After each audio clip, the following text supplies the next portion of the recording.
folks, we are the country we are today for one single reason, and that is because we have men and women that are willing to put their lives on the line for a principle, for an idea, the idea that our nation was built upon. Back when the settlers came here, they came here for a reason. They were escaping persecution. They came here because they wanted to build a nation upon the principles of freedom and liberty. They wanted to build a nation based upon those unalienable rights that all of us are born with from our Creator. That is, life, liberty, and the pursuit of happiness. And they were willing to put their lives on the line for that critical principle. In fact, during the Revolutionary War, 8,000 died so that this country could indeed be built upon that foundation, that Constitution, that Declaration of Independence that talked about those unalienable rights, the Constitution that said we are a nation that's going to preserve those individual liberties and freedoms. The government is going to be there to protect it, not to grant them, but to protect those rights that we receive from our Creator. That concept has made this nation what it is today. Over 1 million men and women have given their lives based upon that principle. And tens of millions have raised their right hand and sworn that oath to uphold and protect this nation and its Constitution. They have put themselves in harm's way, not just here, but across the globe, based upon that principle. In fact, as I had the opportunity to travel around the world and talk to our men and women that serve in foreign lands, in dangerous places, and I talk to them, but also talk to the people of those nations. And they are puzzled because they are unfamiliar with what is in the hearts of all Americans, and that is willing to put their lives on the line to stand in preservation of those basic principles of liberty and freedom. They just don't understand it. They said, where does this idea come from? Where does this ethos come from? Where does this dedication come from? For you as Americans to come to a foreign land to stand and be willing to die for those principles of liberty and freedom. It is what makes our nation great. It's what makes our nation special. And it's what makes us who we are today. It is the concept that binds us together. Folks, we may have differences, but the one thing that we all agree upon are those foundational principles of this nation. And we agree that not only today, but every day, we should honor those that have given that last full measure of devotion.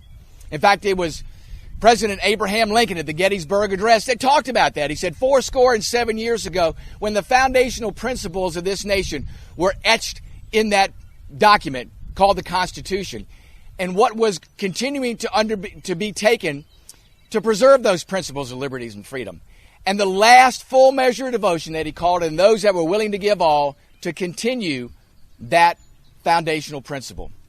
We are who we are today, folks, as a community, as a commonwealth, and as a nation based upon those principles. We come together today to honor those that have given that last full measure of devotion, because we understand how critical it is to who we are as a nation.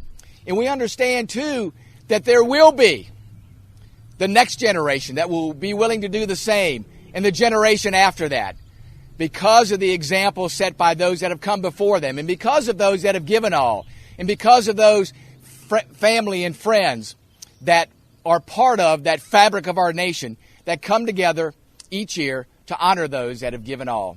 Folks, today is a special day, but it's a day that should remind us that every day we should honor those that have given that last full measure of devotion for our nation.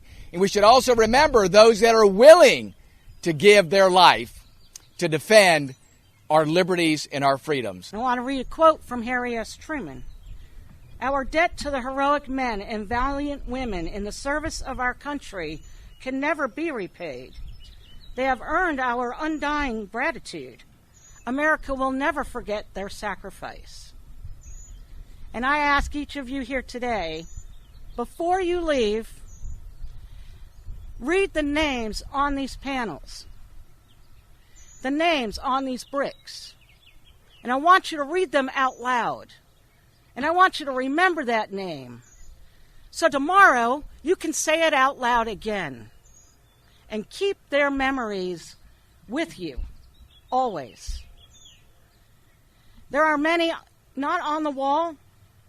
Many did make it home, and they later succumbed to their broken bodies and illnesses that they suffered while they served.